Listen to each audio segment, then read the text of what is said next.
Já vi pessoas procurando lindas casas pra morar, se preocupando com vizinhos sem saber se vão achar. Mas não pensaram nas mansões que um dia podem desfilar, com um jardim maravilhoso e um laguinho pra nadar. Ótimos vizinhos para juntos adorar ao Senhor, ao Senhor, ao Senhor que me deu mais que alegria. O meu lugar é a nova terra, o meu lugar é ao lado dele, o meu lugar é junto ao rio que vem do trono do Senhor. Lá não terei mais sofrimento, nem a saudade apertará. Por isso eu quero o meu nome escrito lá no livro da vida. Mas para a festa está completa. Ele quer você, não se importe com a roupa. Ele quer você. Basta apenas você aceitar o convite e viver no Senhor dia a dia. O teu lugar é a nova terra, o teu lugar é ao lado dele, o teu lugar é junto ao rio que vem do trono do Senhor. Lá não terás mais sofrimento, nem a saudade apertará. Por isso eu quero o teu nome escrito lá no livro da vida. Por isso eu quero o teu nome e o meu escrito lá, escrito lá no livro da vida.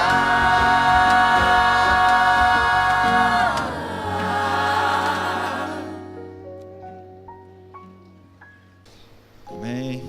Convido você para fechar os olhos e termos uma palavra de oração. Santo Deus, obrigado, Senhor, mais uma vez por estarmos em Tua casa, louvando o Teu nome. Obrigado por essa experiência tão gostosa que estamos tendo aqui. Mais uma vez suplicamos, Senhor, a Tua bênção para a exposição da Tua palavra, que o Teu Espírito esteja atuando no coração de cada um de nós. Fica conosco agora, pedimos e agradecemos em nome de Jesus. Amém. Amém. Muito obrigado a participação de todos aqui. Temos visto e ouvido coisas extraordinárias aqui durante essa semana de oração. Realmente eu estou muito impressionado com tantos talentos, tantas coisas bonitas.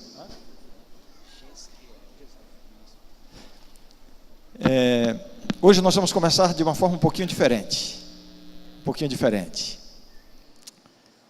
Um rapazinho chamado Guilherme, aluno dessa instituição. Aluno do ensino fundamental, aluno do internato, teve uma experiência extraordinária e transformadora com Jesus Cristo. E ele tomou a decisão mais importante, mais inteligente que alguém pode tomar na sua vida. A decisão de viver com Jesus, se tornar amigo de Jesus, o amigo de todas as horas, o amigo de todos os dias. E para testemunhar dessa decisão, o Guilherme decidiu estar aqui hoje à noite para receber o batismo. Eu vou convidar o Guilherme que entre no tanque juntamente com o pastor Hudson. E esta é uma forma muito boa de prepararmos o nosso coração para recebermos a palavra de Deus. Às vezes a gente perde a noção de como é importante, como é bonito quando alguém toma essa decisão ainda no início da vida. É claro que Jesus aceita o pecador em qualquer momento, novinho, maduro, idoso. Os braços de Deus estão sempre abertos, mas quando um jovem toma essa decisão, tem um significado diferente. Significa uma vida inteira pela frente para dedicar e servir ao Senhor. Nós já ia fazer o convite, mas parece que já estão vindo. Os familiares, os amigos, aqueles que desejarem se aproximar aqui do tanque e presenciar bem de pertinho o batismo do Guilherme, por favor, se sinta à vontade, venha à frente, especialmente os familiares e os amigos mais próximos, Vem aqui, fique lá pertinho, que com certeza o Guilherme vai se sentir feliz com isso.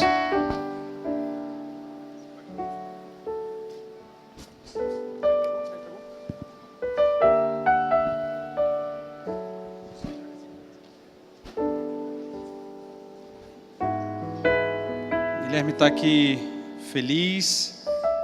A gente agradece muito a presença dos familiares que vieram lá de Salvador para acompanhar esse momento que é sempre singular na vida dos nossos filhos, né? E eu falo nossos porque, como eu já disse antes, quando vocês deixaram aqui, dividiram com a gente. Então eu me sinto um pouquinho pai de cada um deles, assim como os outros preceptores, os amigos que vêm aqui à frente. Todos nós fazemos parte de uma grande família. Para a gente é uma alegria ver um momento como esse acontecendo, porque é a convicção de que Deus tem atuado aqui em nosso meio. Isso fica bem claro ao propósito da educação adventista, de não somente ensinar as coisas que preparam para essa vida, mas de estar lutando a cada dia para ensinar os nossos filhos o caminho que eles precisam seguir até encontrar com o nosso autor e consumador da nossa fé, Cristo Jesus. Então isso nos enche de alegria. E nessa noite, Guilherme, diante de todo esse grupo querido, toda essa igreja, você decidiu fazer parte da família de Cristo e agora por meio do batismo. E que Deus possa, nesse dia, honrar a sua decisão e que você seja tomado agora pelos braços de Cristo, seja batizado não somente no Espírito, mas não somente na água, mas também no Espírito.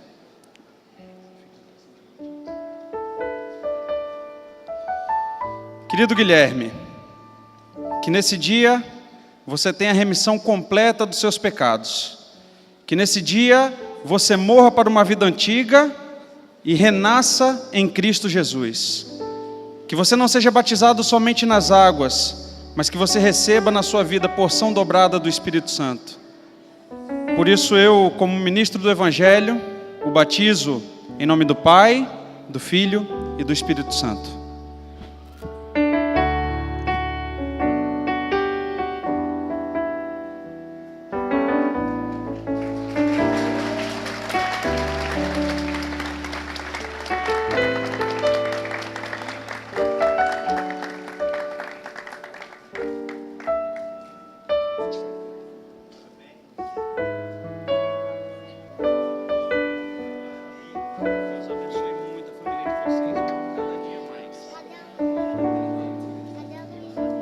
Eu já mencionei em outras oportunidades, esse é o momento mais especial que pode acontecer na igreja. Deus seja louvado por isso. Momento de alegria para todos nós, momento de alegria no céu. Há uma afirmação de que acontece uma festa no céu. O céu festeja quando um pecador se arrepende e toma a decisão de entregar a sua vida ao Senhor Jesus. Deus seja louvado por isso. Que essa cena sirva de motivação para todos nós que um dia já fomos batizados a permanecermos firmes nos caminhos de Deus, mas que seja uma motivação ainda maior para aquelas pessoas que ainda não tomaram uma decisão ao lado de Cristo. Ao presenciar essa cena, que você se sinta motivado a conhecer mais de Jesus, conhecer mais da palavra de Deus, a fim de que a sua decisão não demore muito. Deus abençoe. A gente espera, né? Tudo bem? Tudo bem? A gente está tranquilo no tempo mesmo, estamos bem adiantados. Eu sei que vocês estão loucos para ir para a sala de aula. Tem gente aqui que já está querendo levantar para ir para a aula, né? Então, me dá um pouquinho de retorno, por favor. Isso, muito bem. Cadê o Guilherme? Entrou lá para dentro? Entrou, né? Muito bem.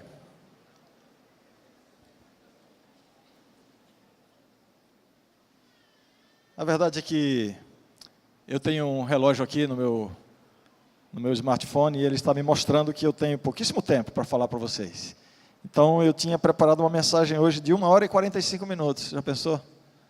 Vou ter que reduzir para no máximo 1h30, que acha? Não, a gente vai fazer o seguinte, ó. Eu não quero, evidentemente, comprometer a pregação dessa noite. Então eu vou apresentar a mensagem, vou me esforçar para fazer de forma bastante objetiva E aí eu peço a sua contrapartida, que você se mantenha atento, né? Observando, atento, sem conversar, a fim de absorver a mensagem, e aí quem sabe a gente termina mais perto do tempo, sem atrasar muito, tá bom? Eu vou começar a mensagem de hoje, eu vou fazer uma pergunta no começo e no fim, a mesma pergunta. Então eu vou começar com uma pergunta e vou terminar com a mesma pergunta. A pergunta é a seguinte. Bom, a gente está falando sobre as perguntas de Cristo, né? E a gente vai ler a pergunta de Cristo. Aliás, já abra logo a sua Bíblia aí. São Lucas capítulo 6. Abra a sua Bíblia.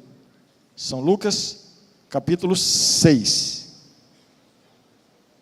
Deixa a sua Bíblia abertinha aí. Todo mundo abriu? Então vamos lá, o nosso combinado aqui. Eu falo pouco e vocês prestam atenção. A pergunta com a qual eu começo e termino a mensagem de hoje é esta: como estão os seus relacionamentos? Todo mundo comigo aqui agora. Não é hora de você conversar agora.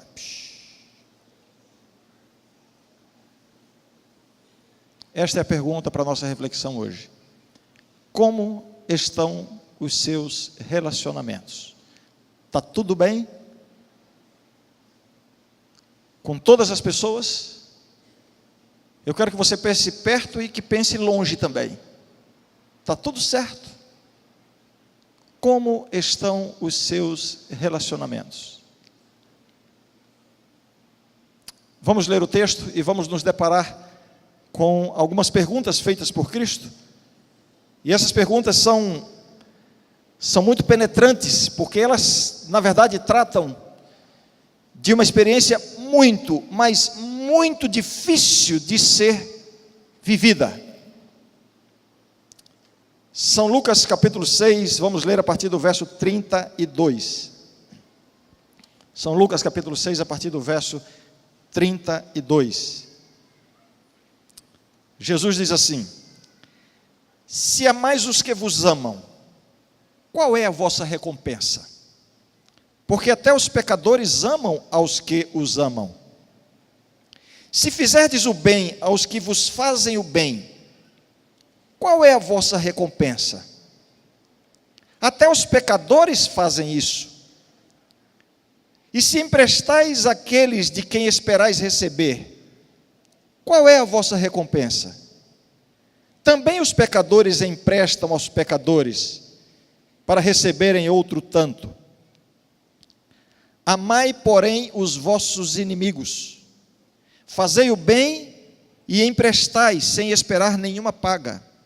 Será grande o vosso galardão, e sereis filhos do Altíssimo, pois Ele é benigno até para com os ingratos e maus.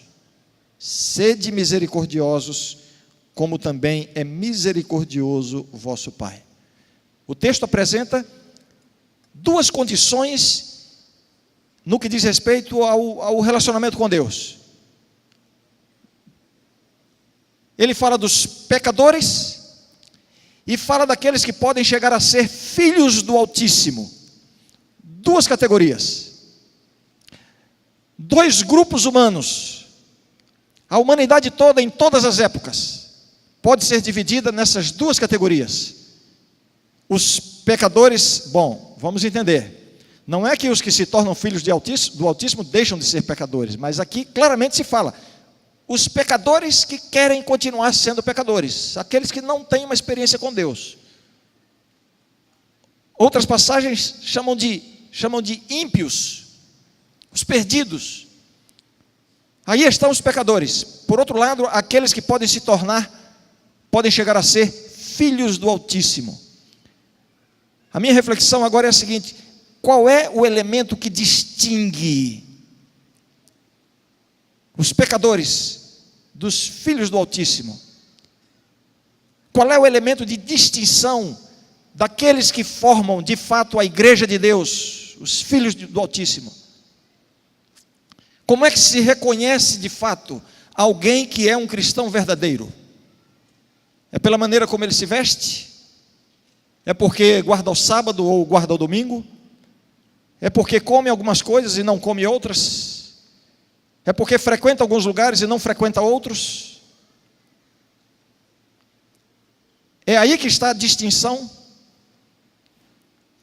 A distinção não está nem mesmo em simplesmente fazer o bem, porque Jesus aqui está falando, identificando como pecadores, citando atitudes de bondade. Amar a quem ama, emprestar a quem pode pagar, fazer o bem a quem pode retribuir. Nem mesmo a atitude de simplesmente fazer o bem é o elemento que distingue o verdadeiro cristão. Jesus deixa muito claro que o elemento de distinção pode ser sintetizado na frase que está aí no meio do texto: amai os vossos inimigos. Aqui está, amar os inimigos. Aqui está a distinção. E a gente vai falar um pouquinho sobre isso. Eu vou tentar ser rápido e objetivo. O que significa amar os inimigos? Então, a primeira coisa que a gente tem que ter em mente é entender o conceito, né? O que vem a ser o inimigo nas nossas relações. E o que significa esse amor que deve ser dedicado até aos inimigos. Quem são os inimigos? Aqui eu tentei organizar em alguns pontos bem objetivos, né? Quem são os inimigos? Três coisas importantes, aliás, duas coisas importantes em relação ao inimigo. Você vai perceber no texto, em primeiro lugar, que a ordem de Jesus não é para não ter inimigo. Veja que Jesus não está aqui dizendo que vocês não podem ter inimigos. Jesus não está dizendo isso. Não é esta a ordem. A ordem não é para não ter inimigo. A ordem é para amar o inimigo. Por quê? Porque ter um inimigo pode ser inevitável. Pode não depender somente de mim. O povo de Deus teve inimigos. Davi teve inimigos. Tantos grandes homens e mulheres de Deus tiveram inimigos. A questão não é ter o inimigo. A ordem não é para não ter inimigo. A ordem é para amar o inimigo. Quem é o inimigo? Podemos resumir ou podemos explicar de forma bem objetiva. O inimigo é aquela pessoa que lhe fez ou lhe faz algo mal. Aquela pessoa que de alguma forma prejudica a sua vida. Aquela pessoa que fala mal de você, que age contra você, que prejudica a sua vida, que prejudica os seus relacionamentos. Aquelas pessoas que de alguma forma interferem negativamente na sua vida. Esses são os inimigos. E Jesus está dizendo: amai os vossos inimigos. Agora, por outro lado, você também não pode considerar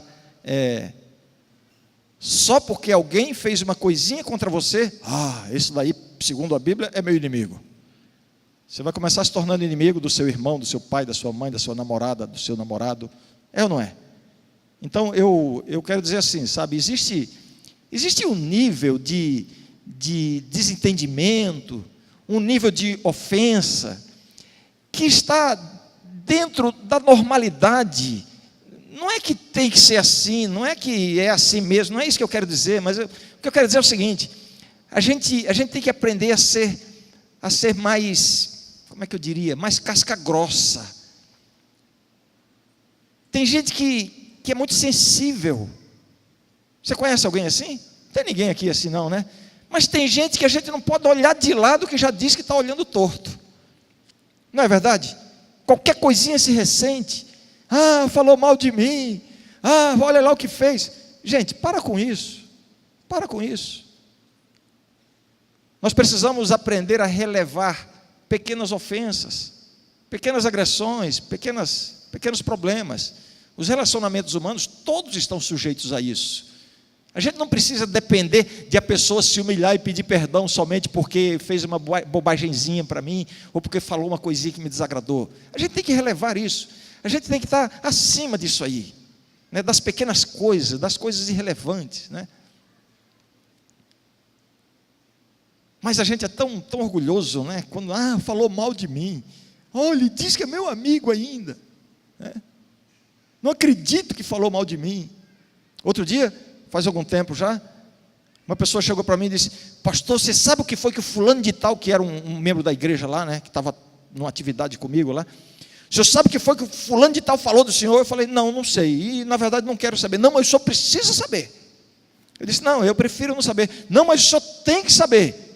O tipo do mensageiro do diabo, né? Não tem gente que é assim? Não, deixa para. Não, mas o senhor precisa saber o que ele falou de você. Tá bom, o que ele falou? Aí ele falou isso, aquilo outro. Quando ele terminou de falar, eu disse: só isso? Ué, está achando pouco? Eu falei: estou. Como assim, pastor? Ele disse: ele falou só isso? É porque ele não me conhece direito. Se ele me conhecesse mesmo, ele teria muito mais para falar. Ainda bem que ele falou só isso.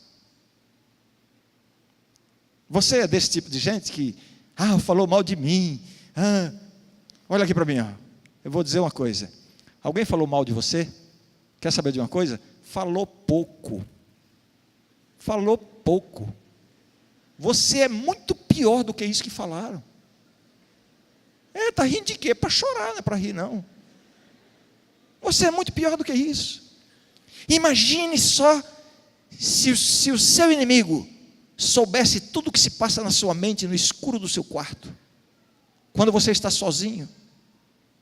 Todos os seus, estou falando você, falando de mim, falando de todos nós. O nosso coração é um poço de egoísmo, de orgulho, de pecados, às vezes de impurezas, de maus desígnios, de tanta coisa. Aí só porque alguém falou uma bobagemzinha lá, eu vou ficar zangado com essa pessoa? Eu sou muito pior do que isso. Então quando Jesus diz assim: amai os vossos inimigos, Ele está querendo ir um passo além. Essas coisinhas pequenas a gente não tem nem que considerar, tem que ser relevadas. Mas aqui, Ele está tratando daquelas pessoas que realmente fizeram alguma coisa que prejudicaram você, que falaram alguma coisa que prejudicaram você. Alguém que talvez traiu você, que foi injusto com você, alguém que sistematicamente está tentando diminuir sua qualidade de vida, que está tentando interferir nos seus relacionamentos sociais, nos seus relacionamentos afetivos, alguém que sistematicamente trabalha contra você. Esse é o inimigo. E como é terrível esse tipo de gente. Jesus está dizendo: amai os vossos inimigos. Que desafio, não? O que significa isso? É isso que nós vamos continuar aqui entendendo. Um outro comentário que eu faria em relação a essa questão do inimigo, como eu já disse, que é inevitável que se tenha inimigo. É inevitável. Não depende de você. Por isso que a ordem de Jesus não é não tenha inimigo. Não, a ordem é amai os vossos inimigos. Mas aí eu diria o seguinte: não seja você a causa da inimizade. Se você é filho do Altíssimo, você não pode ser a causa da inimizade. A Bíblia diz assim: o quanto depender de vós, vivei em paz com todos os homens. Difícil, não? Mas esta é a atitude do verdadeiro Filho de Deus. E é por isso que Jesus diz: amai os vossos inimigos. Portanto, o inimigo é aquele que de alguma forma fez ou faz algo que nos prejudica. Agora, o que significa realmente amar o inimigo? Que amor é esse? Tem gente que pensa assim: eu não consigo. Amar o inimigo? Não. Às vezes a nossa compreensão, às vezes não, com muita frequência, a nossa compreensão a respeito do amor está equivocada.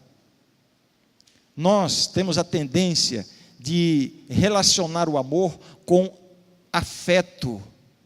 Nós temos a tendência de relacionar o amor com emoção. Essa é a mentalidade que se desenvolveu na sociedade. Essa mentalidade do amor romântico, que é um amor, emotivo, emocional, como se o que Jesus estivesse dizendo aqui é o seguinte: olha, você tem que amar o seu inimigo. Quer dizer o seguinte: então eu estou aqui estou aqui viajando aqui na Bahia, vou voltar para casa no fim de semana, vou levar uma lembrancinha para minha esposa, para os meus filhos, porque eu os amo. Mas Jesus está dizendo que eu tenho que amar o inimigo, então eu tenho que comprar uma lembrancinha para o meu inimigo também. É isso que Jesus está querendo? É esse tipo de amor? É esse amor? Claro que não, não é isso que Deus exige de nós. O amor na Bíblia, ele não é emoção. Amor na Bíblia está relacionado com atitude, com decisão, com escolha. Portanto, amar o inimigo significa ter uma atitude de amor para com o inimigo, ainda que você não goste dele. A exigência não é que você desenvolva afeto pelo inimigo, não é isso que Deus está pedindo de nós. Deus conhece o nosso coração, Ele sabe que isso é impossível para nós. Mas o que Ele está dizendo é o seguinte: a pessoa está fazendo mal para você, então tenha uma atitude de amor, não retribua o mal com o mal. Antes, retribua o mal com o bem. Isso é amar o inimigo, ainda que seja contra a sua vontade, ainda que seja contra o seu sentimento. Sabe por quê? Porque nós não temos controle sobre os nossos sentimentos, mas nós podemos ter controle sobre as nossas decisões, sobre as nossas escolhas e sobre as nossas atitudes. Então, amar o inimigo é isso. É você ter uma atitude positiva em relação àquele que lhe prejudicou, àquele que lhe fez o mal, ou àquele que lhe prejudica e faz o mal. Isso não significa também aquele tipo de submissão irracional, né? Alguém está prejudicando você, alguém está assediando você, alguém está abusando de você. Amar o inimigo não significa se submeter a essa condição. Está errado. Você não tem que se submeter. E o fato de você reagir e se defender não significa falta de amor. Ao contrário, talvez a única forma de ajudar aquele que abusa de você seja justamente denunciando, buscando ajuda. Isso não é falta de amor. O problema está em você querer retribuir o mal, também fazendo o mal. Aí Jesus diz: você dá o amor a quem lhe ama? Até os pecadores fazem isso. Eu quero ver você dar o amor a quem não lhe ama. Isso é amar o inimigo. Não tem nada a ver com sentimento, com emoção. Como eu disse, é você ter uma atitude perdoadora, uma atitude de aceitação, uma atitude positiva, mesmo que você não goste da pessoa. Amar o inimigo, já falei, não significa simplesmente se submeter a abuso, violência, exploração. Não é isso. Amar o inimigo também não significa se submeter a um relacionamento permanentemente, um relacionamento abusivo ou prejudicial. Não. Às vezes, o afastamento de um relacionamento, isso não significa necessariamente falta de amor. Mas para se afastar, tem que haver perdão. Até para se afastar. É isso que Jesus está querendo dizer. Uma atitude positiva. Uma atitude de a pessoa fez o mal para você, mas na hora que a pessoa precisar de ajuda, você está pronto a estender a mão e ajudar. Ainda que no fundo você esteja pensando assim: a vontade que tem é de pisar em cima. Isso é o sentimento. Só que o amor é o quê? É decisão. É você ir contra o sentimento. Meu sentimento é carnal, mas o Espírito Santo me ensina que eu devo fazer como Jesus faria.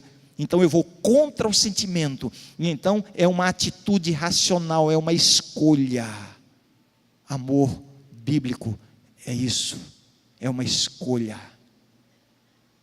Muitas vezes essa escolha, essa decisão contraria o sentimento, mas nem por isso deixa de ser amor. Até quando a Bíblia diz assim: amar a Deus sobre todas as coisas, né? Entrega o teu coração, amar a Deus de todo o coração. Na nossa cultura, a metáfora do coração é assim: o coração é a sede do amor, no sentido de que é a sede das afeições, né? A gente representa o amor fazendo o coraçãozinho, é a sede das emoções relacionadas ao amor. Pois na Bíblia, coração é uma metáfora que aponta não para emoções, e sim para pensamentos.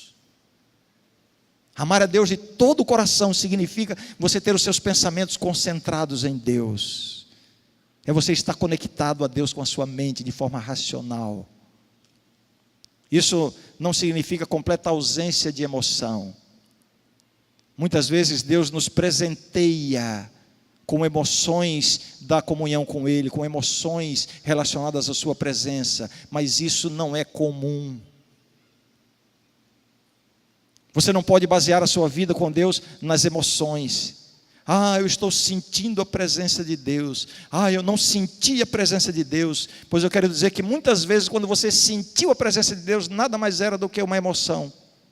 Uma emoção provocada por algo que estimulou isso. As artes estimulam boas emoções, as circunstâncias, as pessoas. Não quer dizer necessariamente a presença de Deus. Da mesma forma, quando às vezes você está numa situação em que você se sente sozinho, abandonado, e você clama a Deus e não sente nada, e depois você, puxa, mas na hora que eu precisei, eu não senti Deus comigo. Talvez esse seja o momento que Deus esteve mais perto de você. Por que eu não senti? Porque é a forma que Deus usa para fortalecer a sua fé, não dar evidência. E aí você age não baseado no sentimento, e sim baseado na fé. Eu sei que Deus está comigo, não é porque eu estou sentindo. Eu sei que Deus está comigo porque Ele prometeu estar, porque eu creio na palavra dEle. Isso é fé, não depende de sentimento. Então quando Jesus diz assim, amai os vossos inimigos, Ele não está dizendo para você devotar as suas emoções, as suas afeições ao seu inimigo. Isso, eu creio que até com o tempo poderá chegar a esse ponto, mas essa definitivamente não é a exigência inicial. A exigência inicial é a seguinte: ainda que você não goste dele, ainda que você esteja com raiva dele, estenda a mão se ele pedir, se ele precisar. Não busque a vingança. Não retribua o mal com o mal. Antes, retribua o mal com o bem. Uau! Estou pregando coisa difícil hoje, né? O que vocês acham? Difícil? Eu tenho ouvido algumas pessoas dizerem assim, pastor, é muito fácil falar na teoria. É muito fácil falar na teoria. Mas depois de ter sido abusado sexualmente pelo meu próprio pai, já ouvi isso de várias pessoas. Depois de ter sido agredido por alguém da minha família. Depois de ter sido assediado por alguém, depois de ter sido estuprado por alguém, depois de ter tido alguém morto na minha família pela agressão do inimigo, e agora Jesus vem dizer, amai os vossos inimigos. Tudo bem, eu entendi que eu não tenho que devotar afeto, mas estender a mão se ele precisar de mim, estender o perdão para ele, perdoar, isso pode ser muito fácil em algumas circunstâncias da vida, mas há circunstâncias que não é fácil, em que isso não é fácil. A pergunta é possível perdoar sempre? Independente da agressão sofrida, da injustiça praticada? É possível perdoar sempre? Eu vou mostrar para vocês agora um pequeno trecho de um vídeo. Este vídeo, ele foi gravado durante um julgamento. O julgamento de Gary Ridgway. Assassino em série, ele é o assassino em série com o maior número de crimes em seu prontuário. Ele confessou 48 homicídios. Mas a polícia estima que deve ter chegado a 70 ou 80. Para se livrar da pena de morte, porque no estado onde ele foi julgado, nos Estados Unidos, há a prática da pena de morte, por isso ele confessou tantos homicídios. Com isso, ele foi condenado à prisão perpétua, sem possibilidade de liberdade condicional. No dia de sua condenação, estavam ali familiares de algumas das vítimas, mulheres que ele havia abusado sexualmente e assassinado de forma grotesca, de forma extremamente violenta. e essa é uma prática em alguns lugares, o juiz abriu a palavra, deu a palavra aos familiares em se pronunciar. E os familiares fizeram uma fila para expressar o seu sentimento no microfone. No dia de sua condenação, alguns deles puderam se dirigir ao assassino. Mas em meio às palavras de ofensa e desabafo, algo surpreendente aconteceu. Pode soltar o vídeo? You had said your memory, when it comes to all of the women you took, was gone. Our memory is not.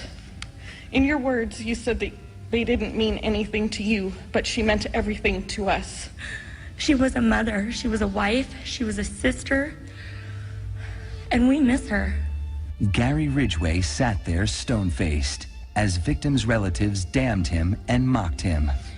He's an animal. I wish for him to have a long, suffering, cruel death. He's gonna go to hell, and that's where he belongs. But then the emotionless facade finally cracked when the father of one of his victims appeared to surprise him with a dose of human kindness. Mr. Ridgway, there are people here that hate you. Há pessoas aqui que lhe odeiam, não sei se todos podem ler, eu vou fazer a leitura. I'm not one of them. Mas eu não sou uma delas. You've made it difficult Você dificultou para mim to live up a to prática daquilo que eu creio, what I believe, and that is que é o que Deus quer que eu what faça, God says to do, and that's to que é forgive. perdoar. You are forgiven. Você sir. está perdoado.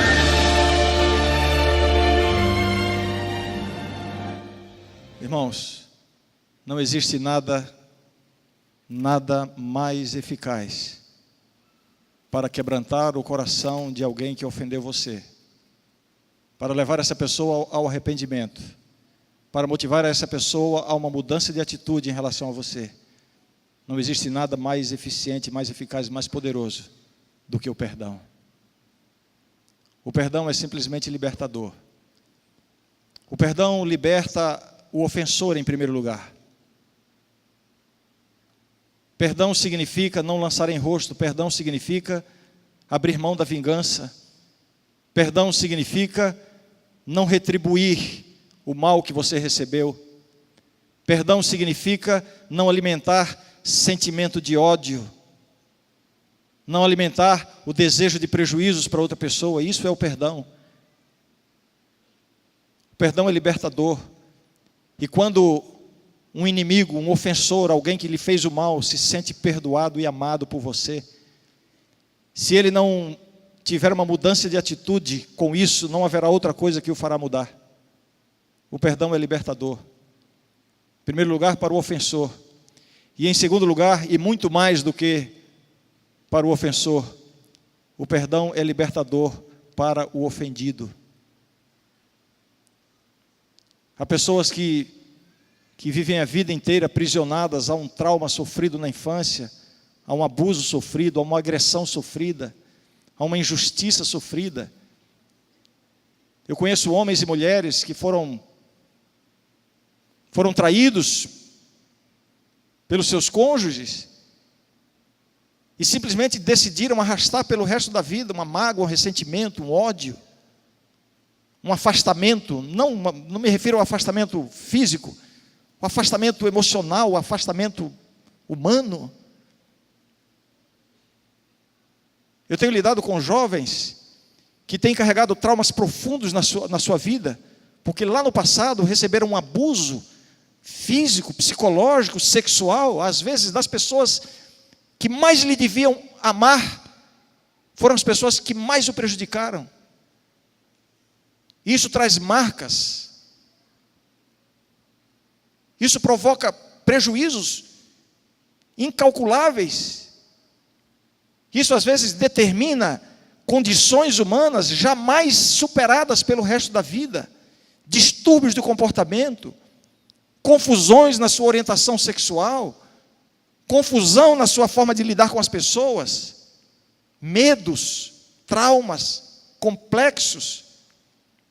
E algumas dessas pessoas estão tão profundamente marcadas que simplesmente decidiram conservar esse ódio, essa mágoa, esse afastamento.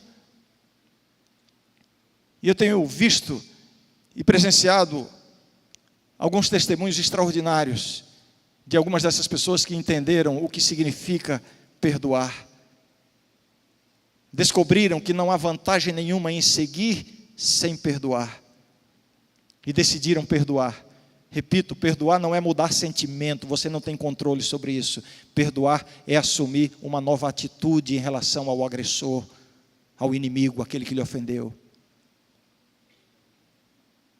Isso é simplesmente libertador.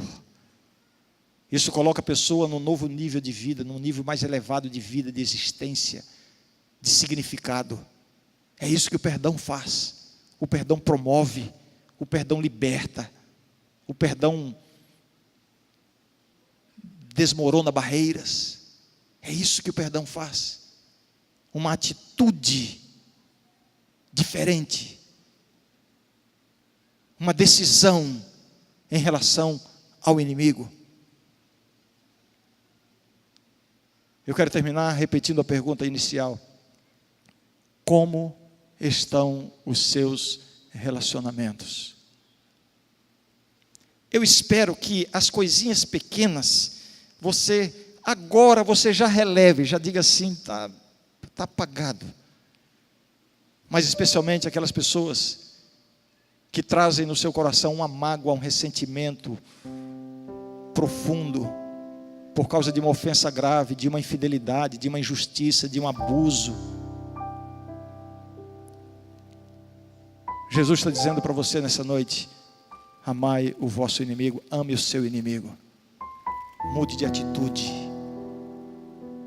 Busque a reconciliação.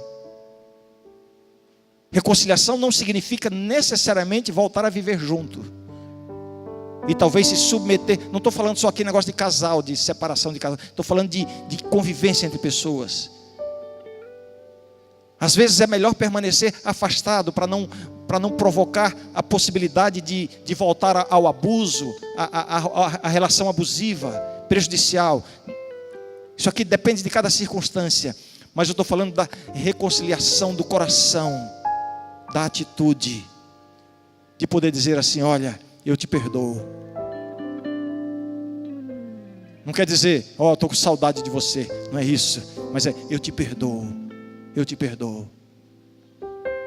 Ainda que você tenha que viver sua vida aí, eu aqui, mas você está perdoado. Meu coração está aberto para você. Minhas mãos estão abertas para você. Eu te perdoo. Isso é simplesmente libertador. O desafio que eu deixo aqui para cada um de nós é: existe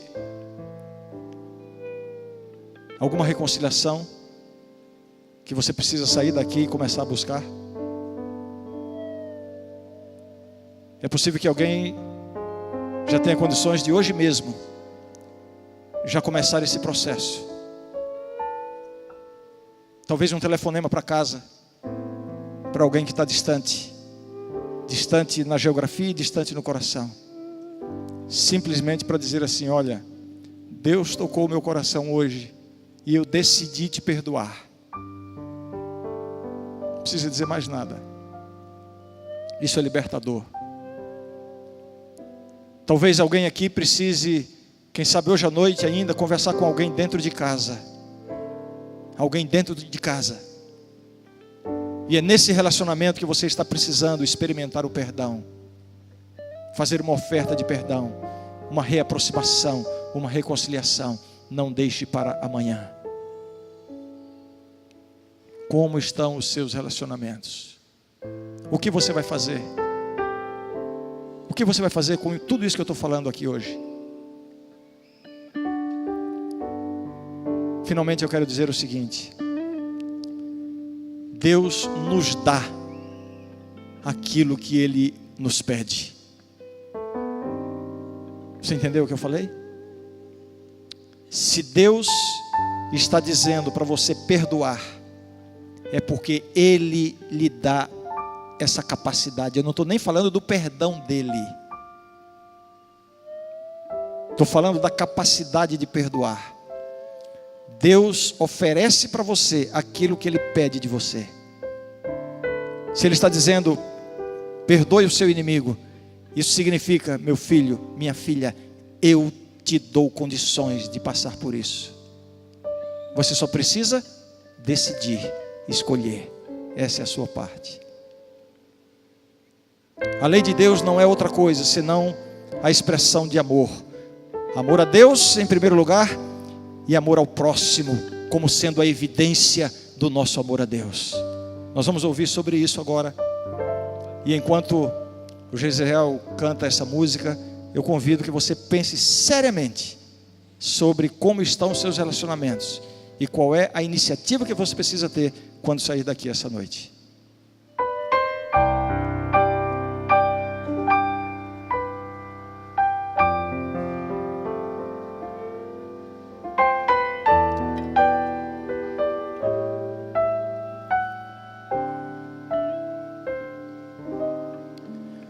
Não importa tenha sido dito muito tempo atrás, hoje amai-vos uns aos outros são palavras atuais. Entre jovens, entre amigos, mais que tudo entre irmãos. É a poderosa contra a dor e a solidão. Se mais perto um dos outros conseguíssemos ficar,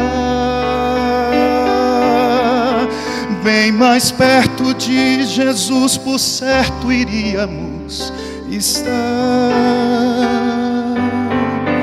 Ele é fonte do amor, da amizade, bem-querer. Faz-nos ternos mais amáveis, suaviza o viver. O amor ao nosso Deus é o mandamento principal. O amor entre as pessoas torna o amor de Deus real. Resumo mais perfeito do que a lei quis transmitir. Eis a fórmula completa para a lei de Deus cumprir.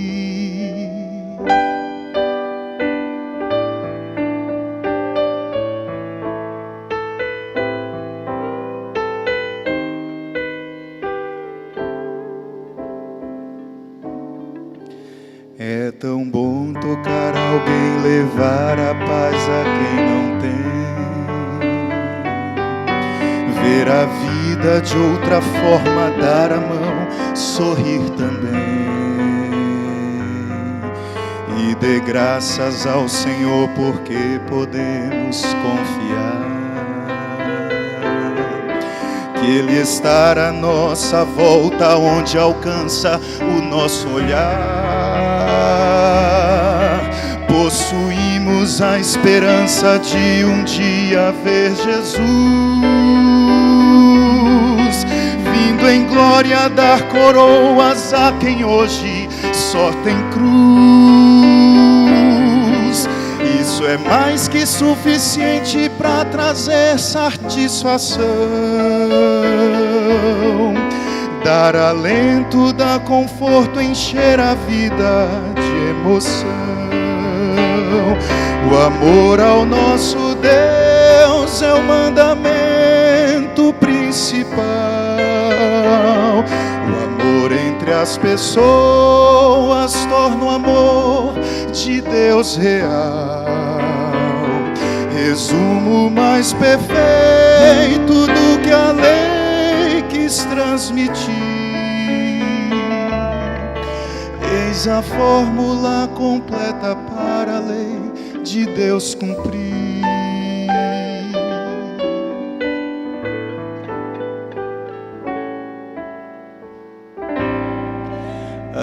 Amai-vos uns aos outros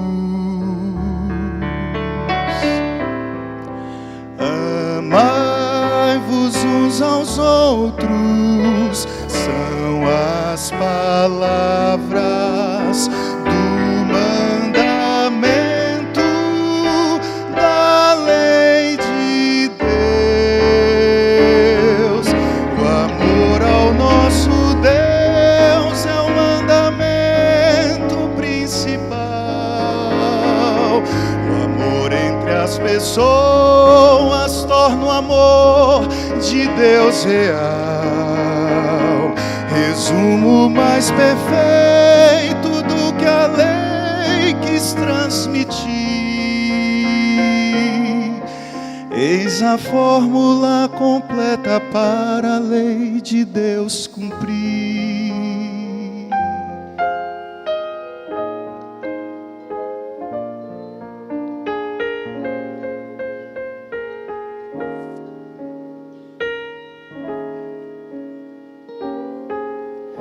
Amai-vos uns aos outros.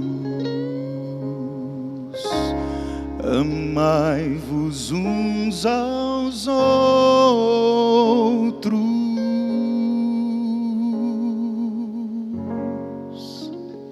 Amém.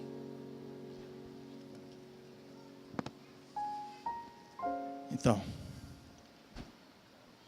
o que você vai fazer com isso que você ouviu hoje? Tenha em mente duas coisas. A primeira delas é que o perdão é libertador. E a segunda é de que o que Deus pede de você, Ele lhe oferece. Se você decidir, se você escolher obedecer a esta ordem de Deus, Ele vai capacitar você para isso. Não importa o tamanho da ofensa, da injustiça, do abuso, não importa. A graça de Deus e o amor de Deus e o poder de Deus são muito maiores do que tudo isso. Onde abundou o pecado, superabundou a graça de Deus. O que você vai fazer com essa informação? Nós vamos fechar os olhos e eu vou deixar um tempinho para você orar sobre isso. Mas não desvie o pensamento, não fuja do assunto. Fale na sua oração o nome do seu inimigo, quem sabe é aquele que mais precisa ser perdoado. Fale o nome dele, toque nesse assunto com Deus. Comece a orar por ele. E você pode ter certeza que Deus já está fazendo uma grande obra no seu coração. Depois de alguns momentos de oração silenciosa, eu vou terminar com a oração aqui da frente. Feche seus olhos e ore ao Senhor.